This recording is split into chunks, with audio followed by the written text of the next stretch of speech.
So I'd like to welcome everyone this morning. My name is Lori Akiyama, and I'm the program coordinator of CREATE, SE for AI at Concordia University.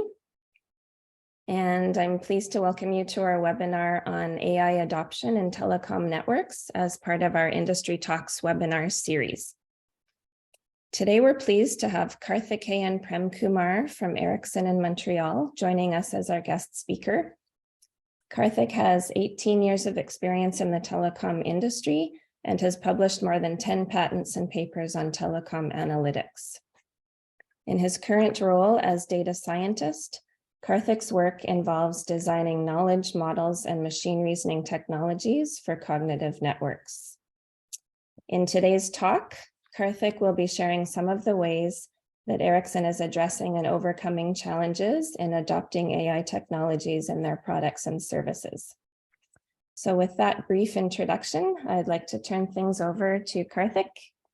And I think he'll be speaking for about 40 minutes or so. And we'll save 15 minutes at the end for your questions and answers.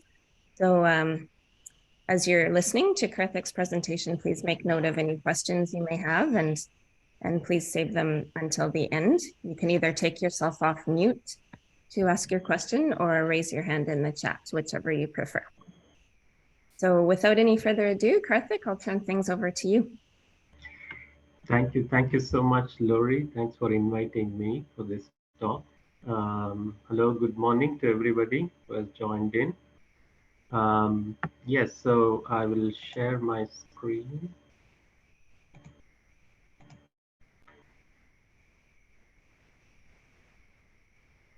Is it visible, Lori? Excellent.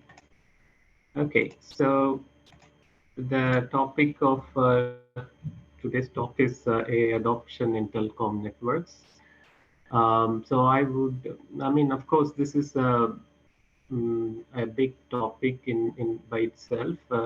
So I would briefly touch on few things, mostly on the operational side of things, the challenges that we had when we start building ML models for our products.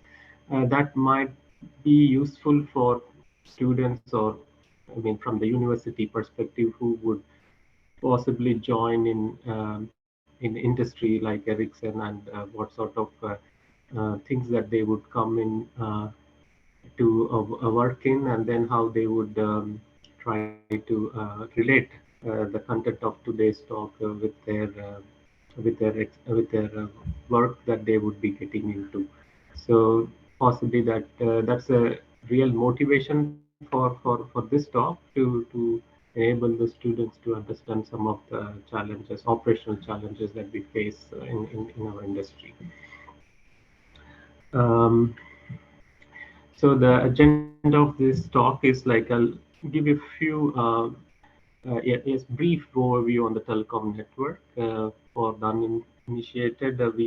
People might not so much familiar with it, so I would just give a brief overview on that, and then we would get into some of the processes and tools that we follow or that we use in our industry, and obviously highlight some of the challenges in that.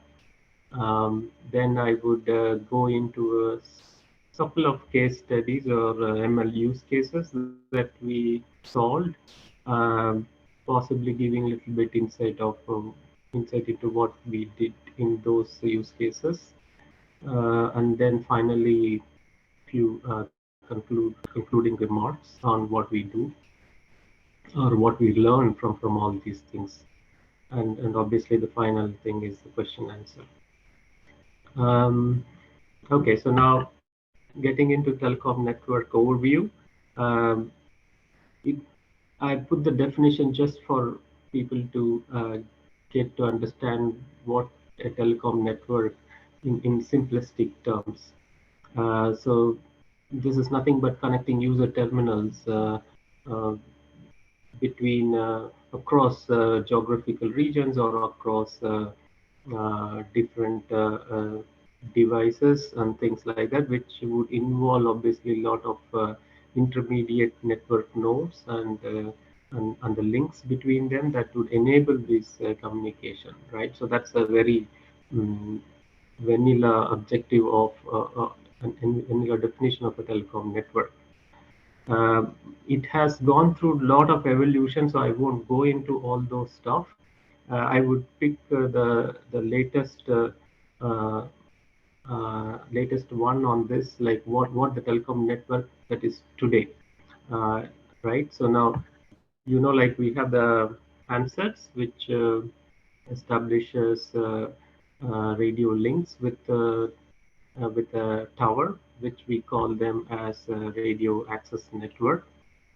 So this manages the wireless radio links with the end user device. And then from then on, these radio towers will be, I mean, this radio tower is something which is the common terminology. Uh, in the industry, it would be referred to as E node Bs or G node Bs. So these devices would get connected to something called a transport network. Again, this transport network is nothing but network of routers, switches, which are interconnected through optical links or microwaves or even Ethernet links.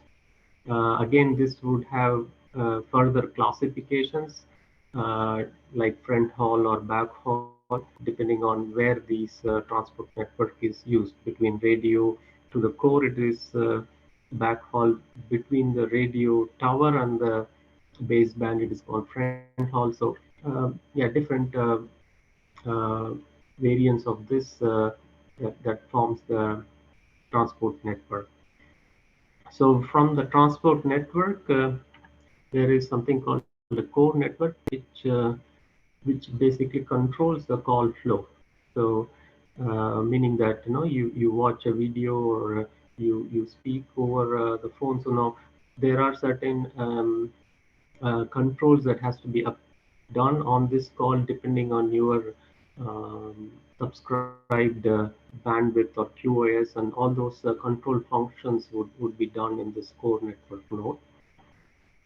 And finally, charging network. Obviously, whatever we um, use on this, whatever service that we use on this telecom network has to be charged. So obviously, there should be a charging network, and obviously, it does some online charging or billing notification to the user. So this is how the operators make revenue of the services they offer to the end users, right? So this all these individually logically grouped networks form the telecom network. So when somebody says telecom network, so which means they refer to all these individual um, networks together. So now just I believe that this would give you some overview of what a telecom network is.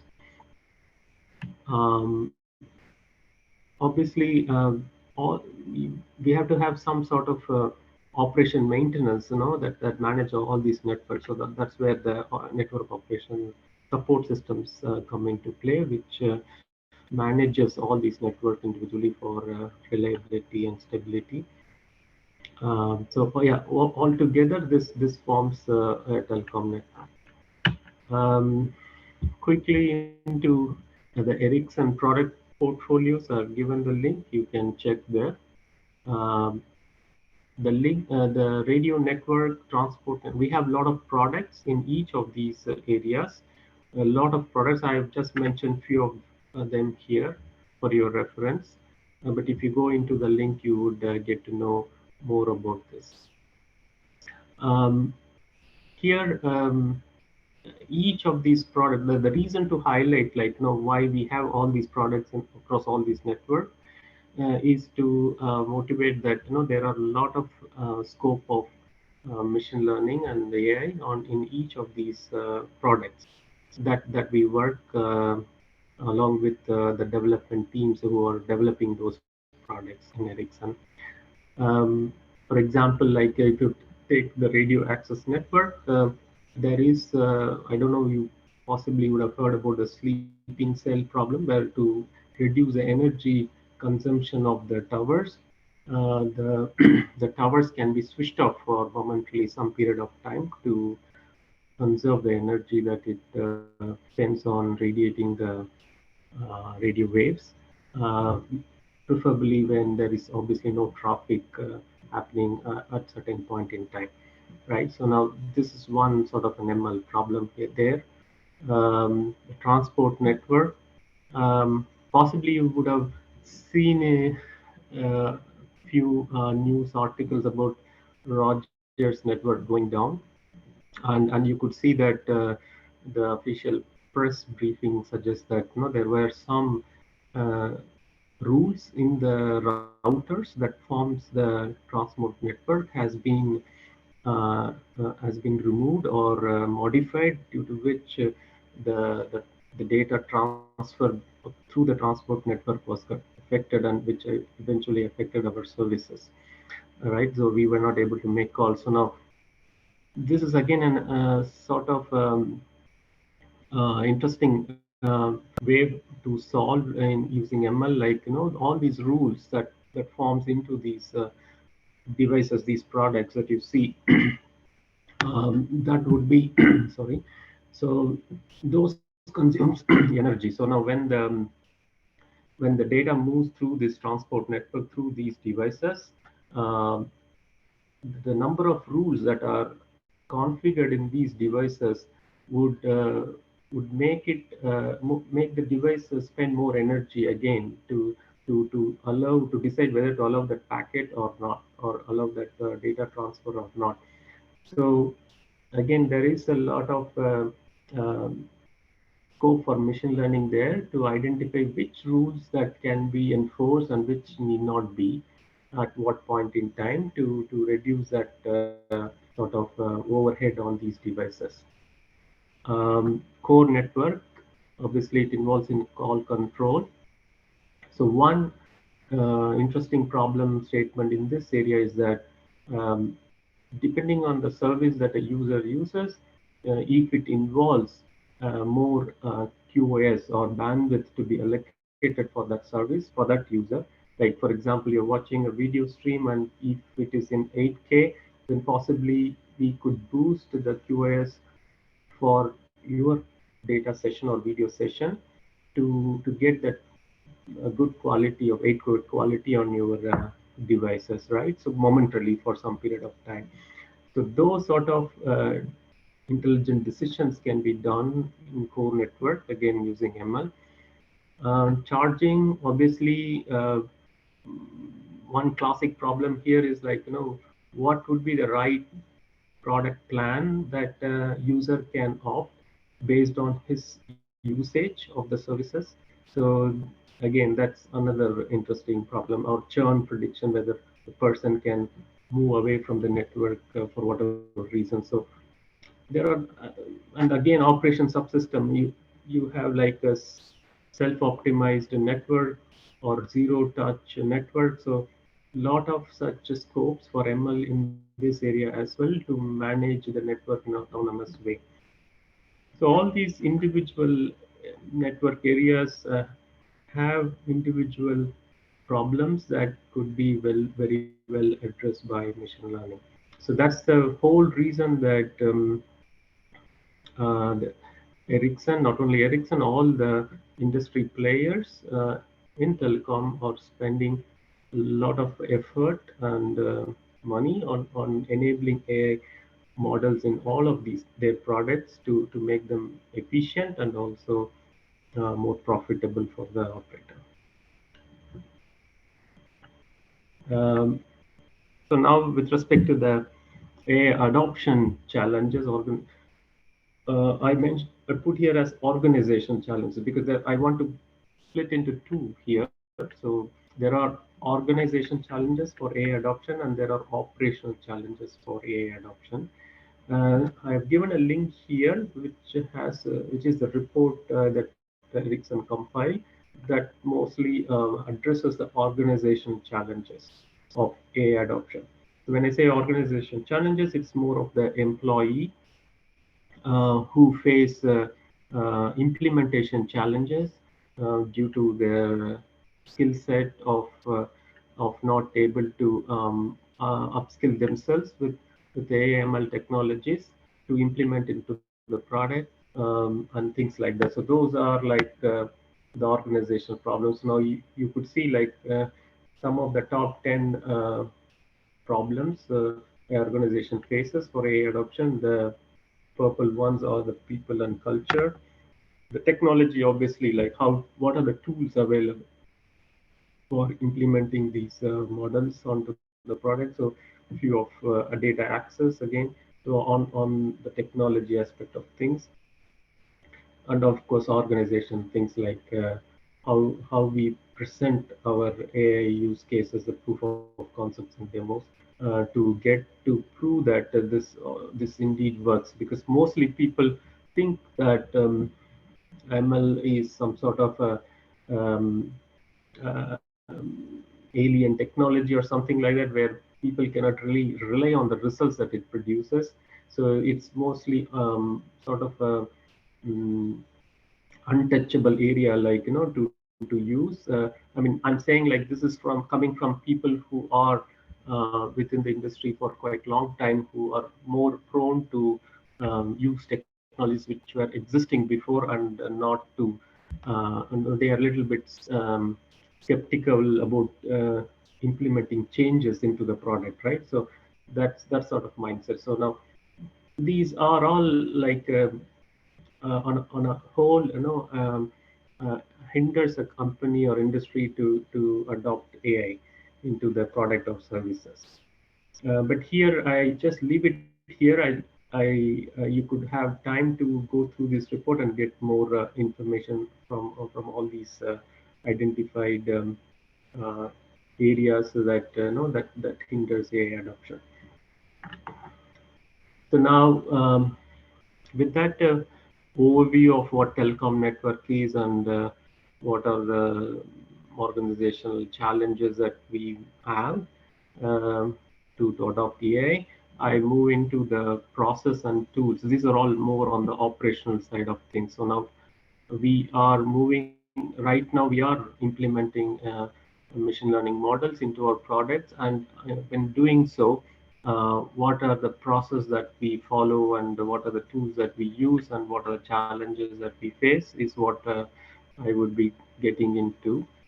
In this, I must tell you that this is quite a new area with respect to Ericsson or with respect to telecom industry as such. It's like 3 4 years old. So now lot of challenges that we face are due to this um the maturity of these tools and processes are not are not there till and not there on par with the software development process or tools, right? So when you compare with software, typical software development to the ML model development, there are a lot of changes, right? So we got to adapt to those changes, and of course the process needs to be able to mature enough to handle all the challenges that we face in ML model development, which is not to that level right now. But that's how we learn and that's how we improve all these things. So now getting into the model development process itself, this is something that we follow. You could see that for any ML use case, we have an environment that we would use for model development, and that typically gets into notebooks for the data exploration. So now you could see here that I have divided this process into two areas. One is for the exploration of the data, then the other one is the productification or productization of the model itself into the product. So if you go into the exploration part, then you would have these notebooks and you have the data catalog, and obviously you do the feature engineering, you generate insight, and you based on that you would start designing the model. And obviously as part of the model you would do a lot of experiments to train, test, validate, tune. And in this process, you would generate the features that are needed for your model. And then you track the experiments, and then you identify the right model for that problem that you're trying to solve. And once you, I mean, this until here, it is more of an exploration phase that we indulge in to identify the right model. And then from there on, to make it into a product, we get into the development phase where we do the code, test, build, and deploy. So this unpackage. So this again involves a lot of software engineering skills to put this model into a right package to be used or consumed by the product that we discussed before. So now, what are the challenges, or where are the challenges? So I have identified this with this marker. So now the environment access and catalog and exploration, we will quickly get into each of these, and we will try to discuss that. So first, the environment and data access. Now, if you see that it's not a case where um, typically you have your laptop and then you start getting the data onto your laptop, and then you start using your laptop to design the models. It doesn't happen that way in the industry. So typically your laptop would be connected to a corporate terminal, and then onto the gateway to a customer network, and the customer network would have another gateway that connects to a data network. So you see multiple network hops and firewalls in between. So you won't be really able to get to the access to the data or the environment in a just like when you plug into this network. So what it means is that you would have a staging area, like a intermediate terminal that would be the one which is accessible to your laptop, and from there you would be able to connect to the customer network. This is purely from security point of view of to secure the data as well as the environment, which means you won't be able to get the data onto your laptop, or you could not copy anything from your laptop. In both ways, it would be restricted, right? So what this problem was faced by most of us here once we get into development team and start to build models for them. Now the easiest solution that we were able to identify is this Visual Studio Code Remote. This is from a tool perspective. So this tool was able to give us a easy access to the data and to the network. So like we have this remote server, voice code server will be running in this customer network uh, subnet, and we would be able to use our client edition here to connect to that, and then that would have the access to data. So this greatly helped us to save a lot of time and effort in working with the data for the exploration stage. Remember, uh, before coming to this solution, we tried a lot of many other approaches, uh, port forwarding, or having a Jupyter notebook running in the network, in the customer network, and trying to access it. And there are a lot of uh, disruptions, disconnections, port forwarding problems, and things like that. So that was not so effective for us. This approach really helped us to solve the connectivity problems to the environment. Um, on the data exploration part, this is most likely to happen to most of data scientists who are new to this domain, where they don't really get to understand the domain knowledge behind the data. And that is something like problem, not a problem from machine learning domain perspective, but getting more yeah, domain knowledge would help us to identify the right attributes, right features for our model, knowing well, like, what is the role of those features in solving the problem, right? So now this obviously goes with upskilling the data scientist with telecom domain knowledge. But more than that, if you see the number of attributes that are getting generated from all the products, it's mind-boggling numbers. So we can't even figure out, even by the domain experts, what attributes corresponds to what in some scenarios.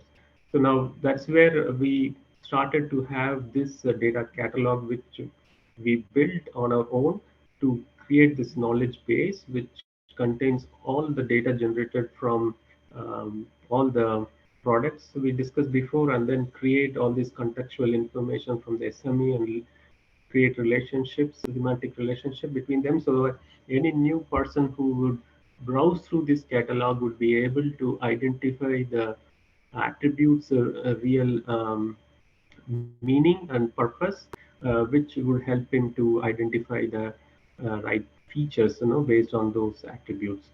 So that's the idea of having this catalog, which is like a homegrown solution that we are building.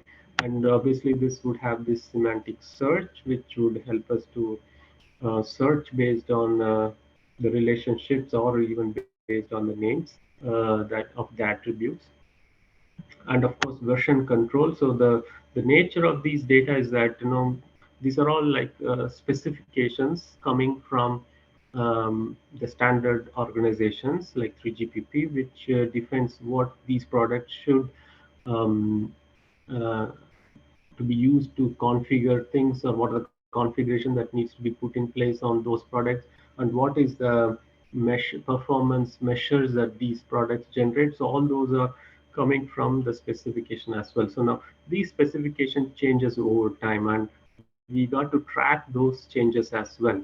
um, yeah, attribute which is available in one release of the product might be changed or even removed in a subsequent release. And of course, the life cycle of those attributes would happen, right? So we got to keep track of it, so that when we start working on the problem, we would know that, this attributes are to be used only for this version of the product, and our model will be relevant only for that particular um, product version. So we got to be aware of those things as well. So for that, we have the version control, and of course entity UI um, to browse the catalog to identify the right attributes. So this is a homegrown solution which trying to address this understanding data problem from data scientist perspective. Um, Next is the source code repository. So now these things are mostly common across all the ML use cases. So that's why I'm going through these things first, which are cutting across all ML problems. And then we get into this case study where we dig specific to the ML use case itself. So now the source code repository, again, where we store the implementation that we did for the ML model, right? You remember, like, the development phase or the productification phase of the process. So now here, where we store the code, obviously, here there was a challenge for us. Like, you remember, like in the exploration phase, the notebooks that we create to explore the data or to try different algorithms are also part of the code base. But we have rule of thumb that, whenever you work on your local branch with those um, exploration stuff, and when you merge onto the main branch, um, we got to review the code that was to be merged onto this main branch, right? Only when you do the code review, then we would ensure the coding guidelines and all the guidelines are followed, and then we approve that merge to happen for the final product delivery. In this scenario, the exploration codes that we have, we got we also get to merge when we do a merge from this local branch to your main branch, and that was causing a lot of issues for the reviewers that they cannot really get into the exploration notebooks and see what it is done, because that mostly doesn't make any meaningful understanding for the reviewer. He has to spend more time to do that, right? So, and of course, we could save those time because the explorations are not really part of the product delivery, but we still need to merge them, right? So in those scenarios, we find a way to have an exemption rules on the notebook.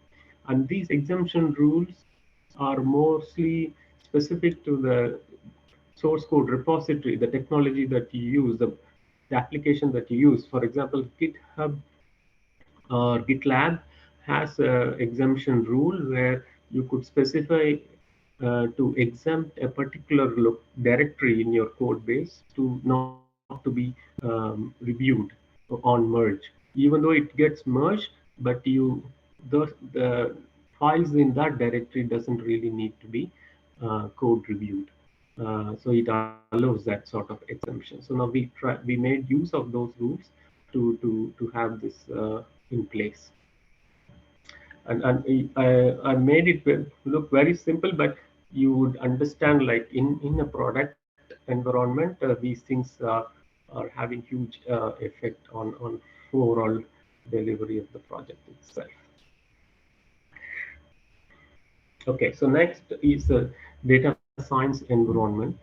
Um, so here, like of course, you guys would be mostly familiar with a lot of open source and commercial tools that you would use for machine learning purposes and model development purposes. But here, the challenge for us is that we have a scenario. Now, you have a laptop, you have on-premise servers, which has GPU capabilities, and then you have the cloud.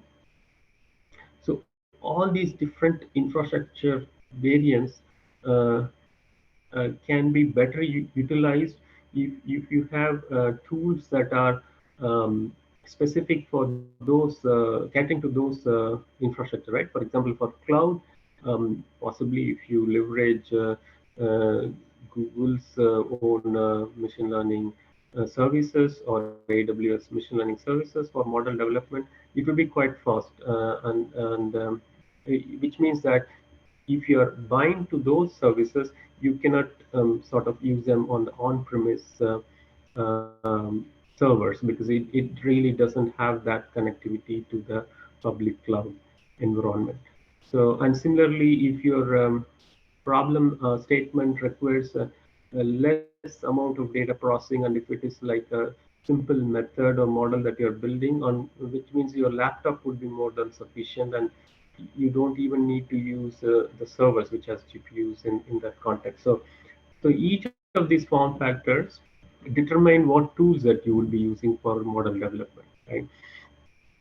So our challenge is that the data that we generally use to for model training are mostly comes with some legal and privacy conditions attached to it. So most likely it won't be allowed to be moved across geographical regions or even to the cloud, to the public cloud.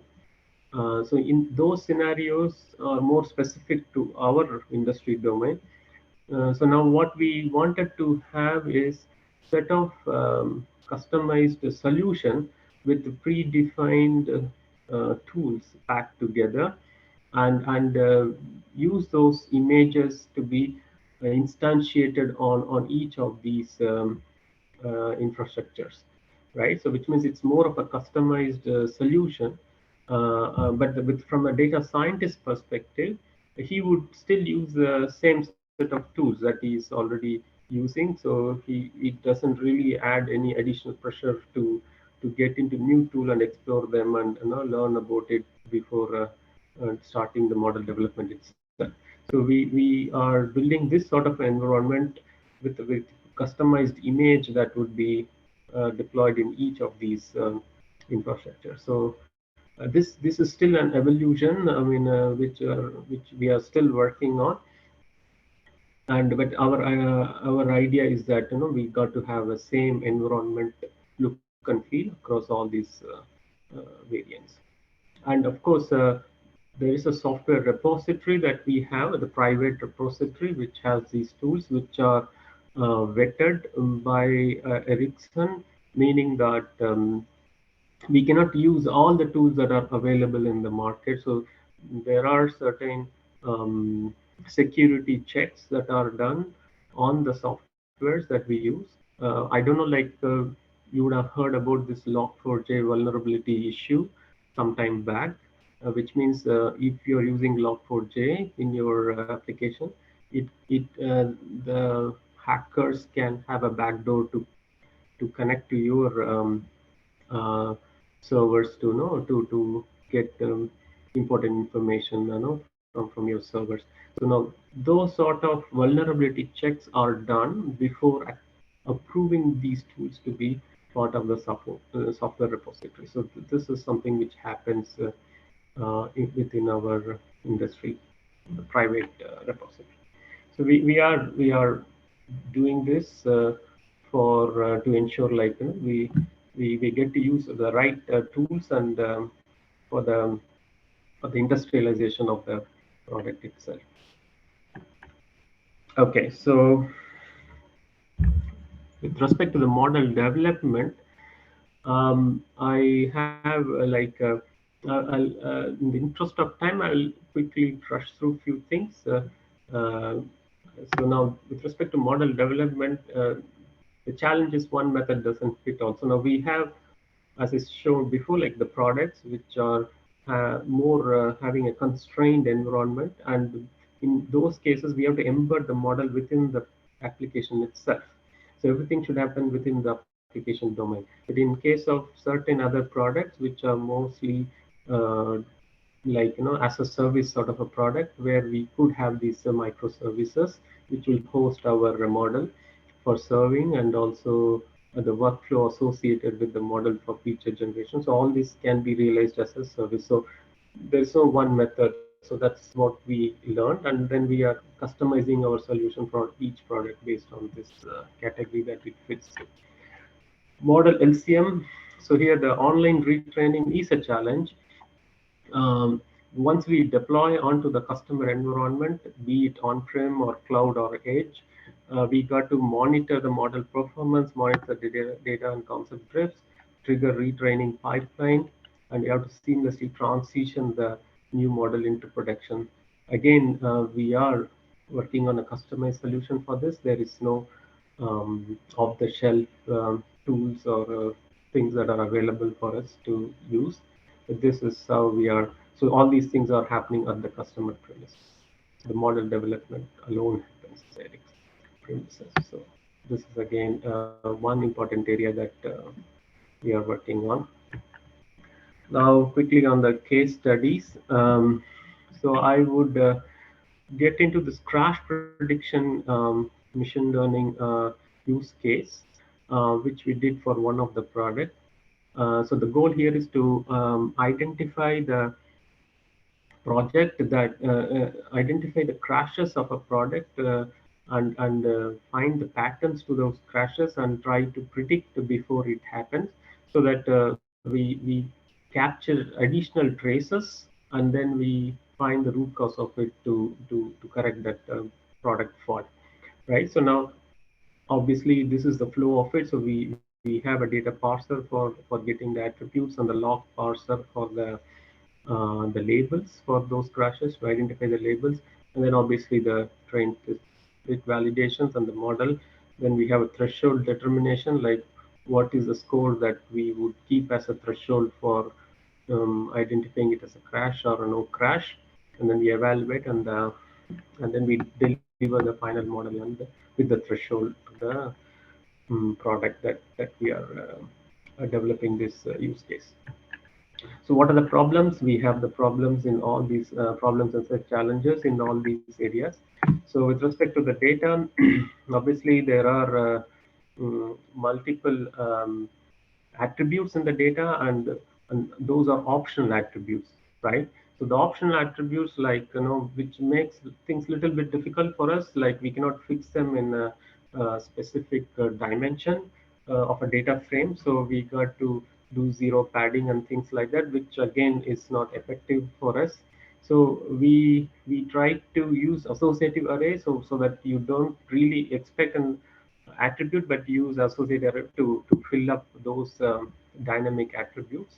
And of course, we developed a aggregation method now, which is agnostic to those configuration to fit into a proper data frame dimension.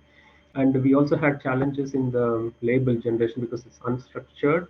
So we got to have more regular expression with the SME's input. We are able to extract it. All these things, though I listed here, it took a lot of time and effort to come up to this conclusion. You see, like the attributes, like there are huge number of attributes that vary depending on the configuration itself.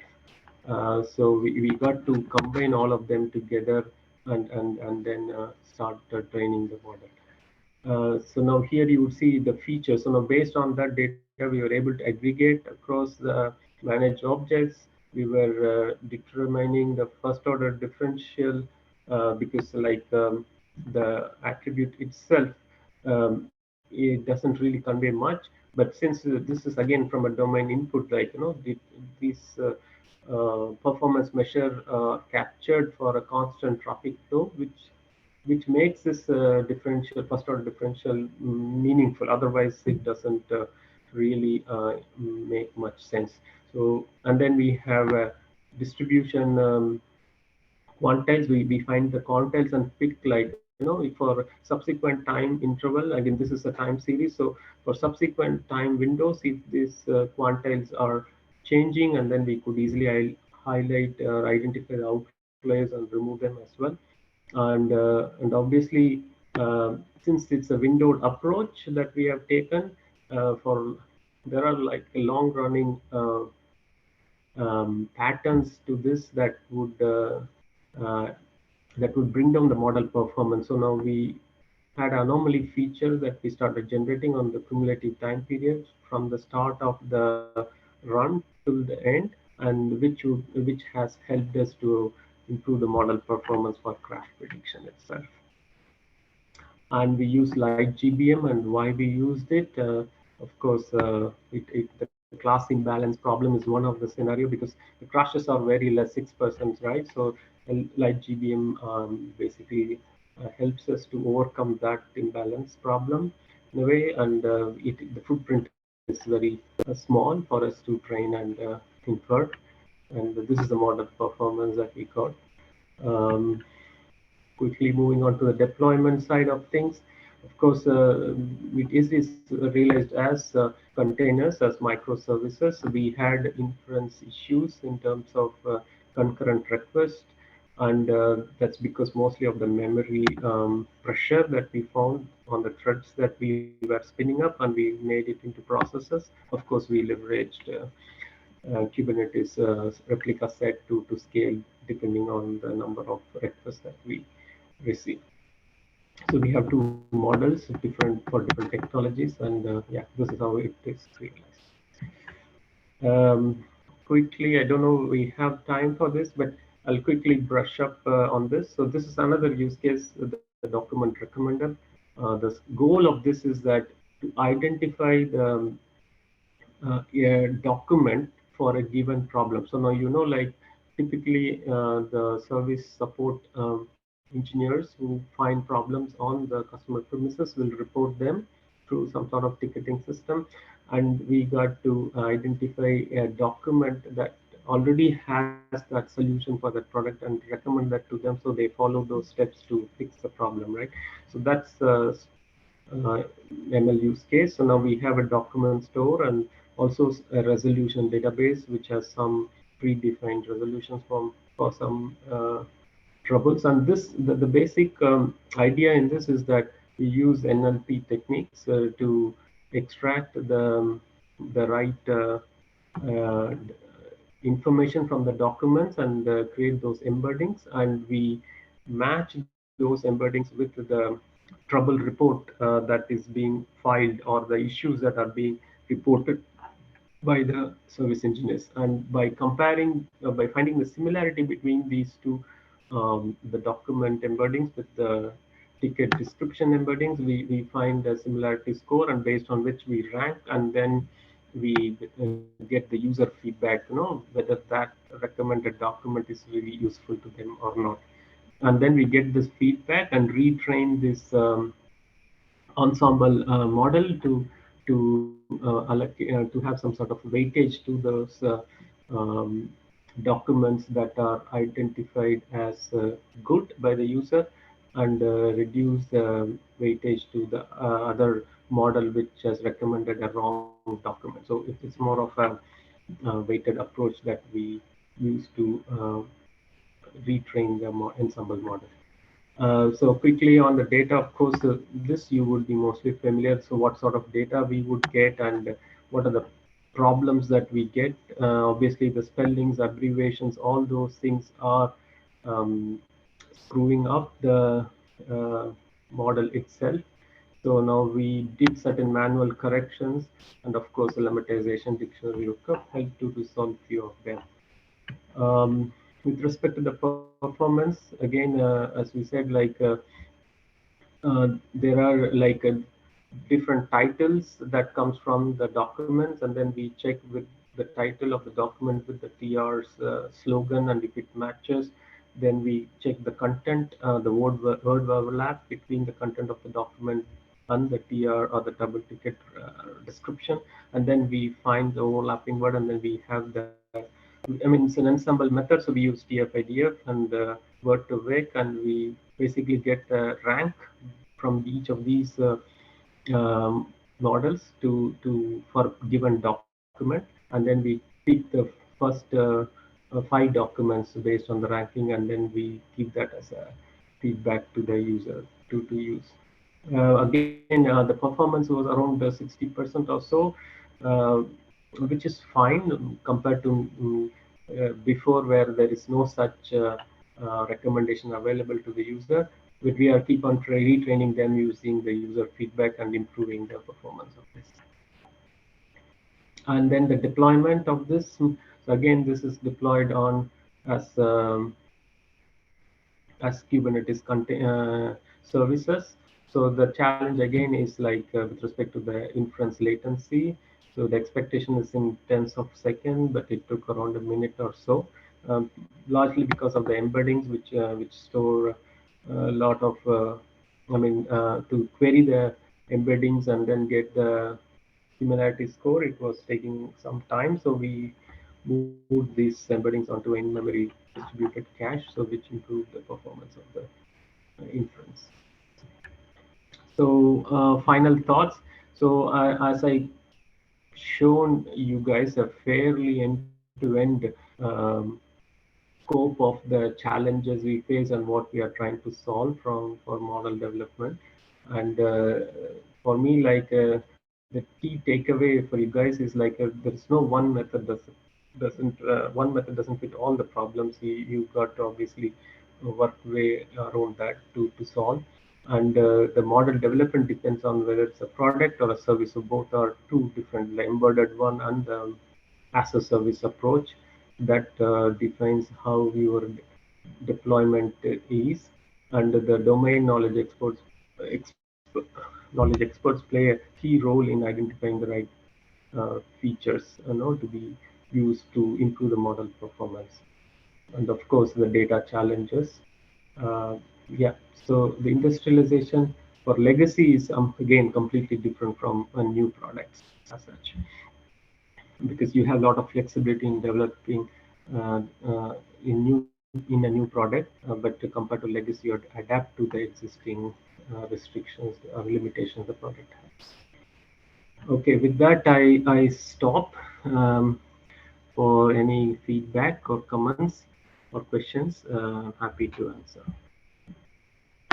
Thank you very much, Karthik, for sharing your perspectives with us. That was very interesting. And in the interest of time, I see we're down to about 10 minutes remaining. So Yeah, we will jump right into the Q&A. And I see that Khaled has raised his hand. So Khaled, go ahead. Okay, thank you. So thank you so much for the presentation. I had a few questions. First about the team, how do you split the team when you are designing the product?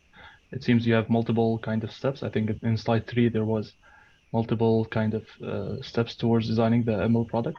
So how do you ensure that the whole team is kind of collaborating well? So the SE team that's going to test and deploy the model, and the ML team maybe that is going to work on the model. Do you have this set up, or is it just one team working on ML products?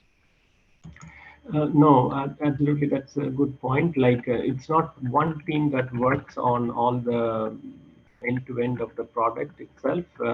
So I believe you're referring to this. So um, this flow is specifically to the data science team, which is trying to address the machine learning problem. So now Mhm. there is a similar flow for the main product. So the main product doesn't involve the ML cycle. Primarily, it involves the development cycle, not on the ML cycle. So now what we do is we develop this model. We find this model is the right one for that problem, and we package them in in adhering to the principles of the product itself. The product has a framework most likely, and we have to adapt to that framework by packaging it accordingly. So the package is what which goes to the product, but we are not combining both together here. So that would be Excellent. a nightmare for us. Yeah. I see. And another question is about you said you keep track of the changing in the data. I think that was slide 5, maybe. Mhm. Um, so so my question is, how do you usually do that? Do you check like daily, weekly? Do you have a specific frequency, and what are some kind of signs that the data drift has happened? Yes. So this is again we have two phases here. One is the development phase, the other one is the deployment, the production phase, let's say. So I believe your questions is on the production phase of things. Now once Yes. we deploy the model in the customer premises or in the product which is which is online.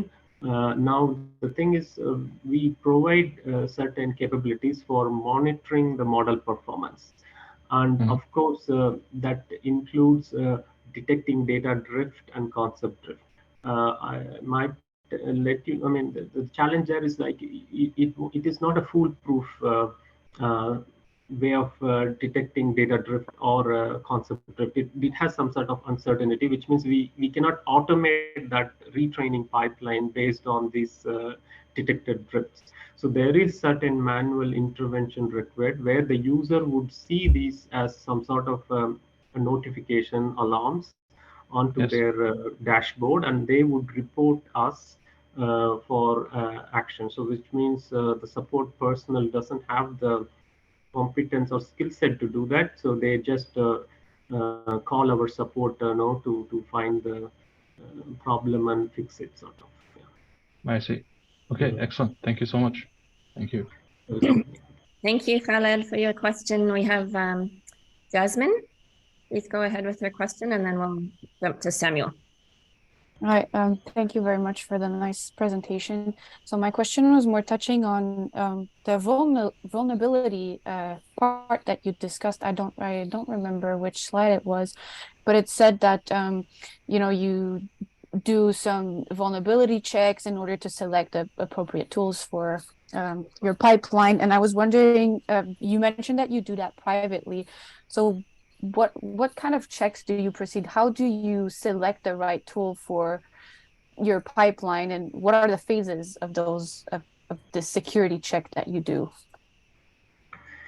Okay, so we have a separate team for doing this vulnerability checks on an application package.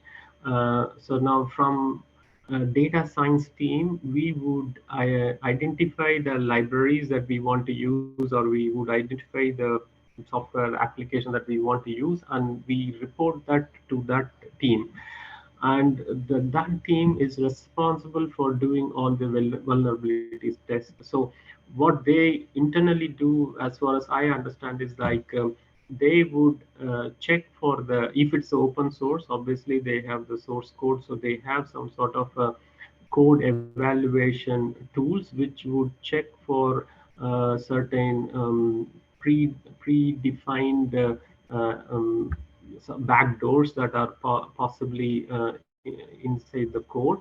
On the code evaluation side. On the application side, they would try to see whether these packages open any ports for backdoor access, or it has any sort of API calls which are not documented, which can be called and things like that, right? So now these are some of the checks which I have understood from their perspective of reporting to us, but they have comprehensive tools to evaluate those packages. And once they give the green Okay. signal, only then we get into our pipeline. Yeah. Okay.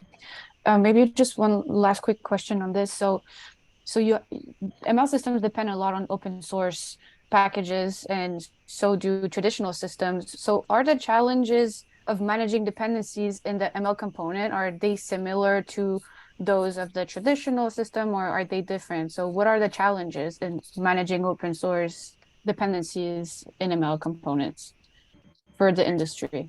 That's a good question. So this is not only specific to ML, but also for regular products that we develop. The one solution that we follow, if that particular open source functionality is so much of important to us, or if that functionality has lot of scope for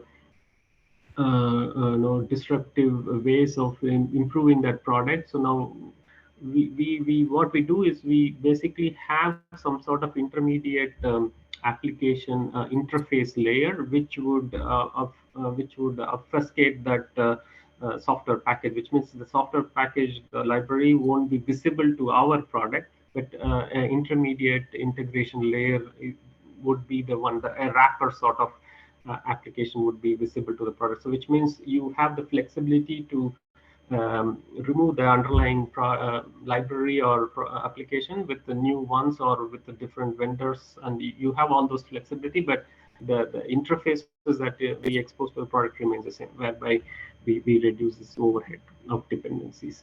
Yeah. Okay, thank you very much. Thank you, Jasmine. Samuel, please go ahead with your question. Okay.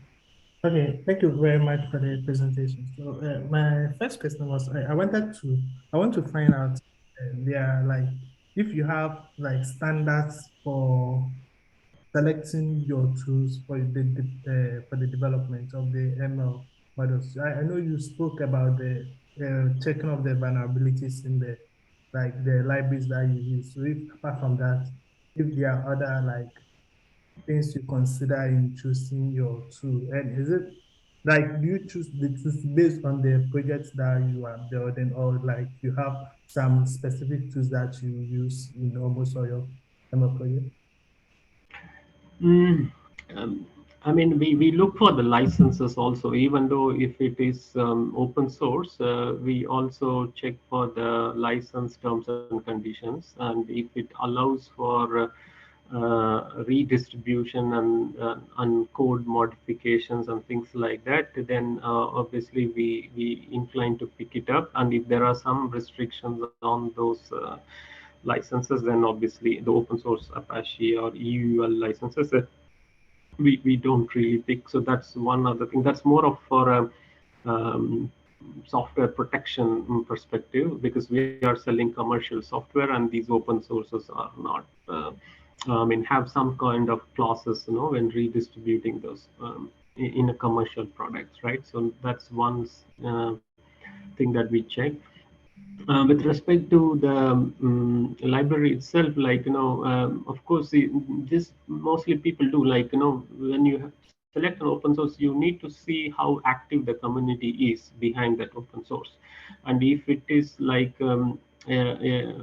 there is no real releases coming out of it, or no modification. If the repository is mostly idle for like years or months, then we don't typically pick, which means we need an active community, because since it's an open source, we tend to get to a lot of issues when you use open source. Like a lot of bugs would be coming up, and we won't. The reason we pick is like we want to minimize the time and effort to recreate the same app sort of functions, right? So on that regard, if you choose it and then you get into more bugs, and then you spend more time to fix those bugs, then obviously your advantage is lost, right? So then we check on the community of how active it is, in case if we have bugs, how quickly we get the fixes. And also we get to have some sort of do an evaluation ourselves before even getting into the product, the stability of the applications, and all those non-functional tests that we would do to see whether that is really reliable to be used in our product. So yeah, so that's how we choose an open source package. I have a second question too. Concern, you mentioned about deployment on edge devices. So I just wanted to find out how like you go about it, because looking at some of these edge devices have limited computing power. So like when you are deploying a model to the edge device, I think maybe the architecture of the model might be different from some model that you are deploying on some server. So I just want to find out if like you use maybe the tools and the approaches for the development of the models for this edge device. Because let's say like TensorFlow, because they have like the TensorFlow JS for like lighter edge devices that do not have higher computing power. So like I just want to find out how to go about that process. Absolutely. So I must say, like our current deployments on edge devices is still in the development phase. It's not into any production scenario right away. So now what we are doing is we are leveraging again the edge device frameworks, which would help us to deploy the model. Of course, as you rightly mentioned, the memory footprint and the resource CPU resource footprint will be very less. So now we are trying to leverage this distributed computing frameworks, as well as federated learning frameworks, to distribute the model across the um, edge devices, where they would basically do a local training or local inferencing for one level, and then they send back the gradients to the centralized location, where we would further train it to get to a model, and we distribute the training in that perspective across the edge devices. And for inferencing, yeah, inferencing, we on the edge again, it would be like again, we are figuring out this containerized approach for the edge devices. There are like minimal footprint container technologies, which we could put it on the edge devices, which could do the inference. So these are all in work in progress. So we haven't have any production in that scenario. Yeah. Okay, thank you very much.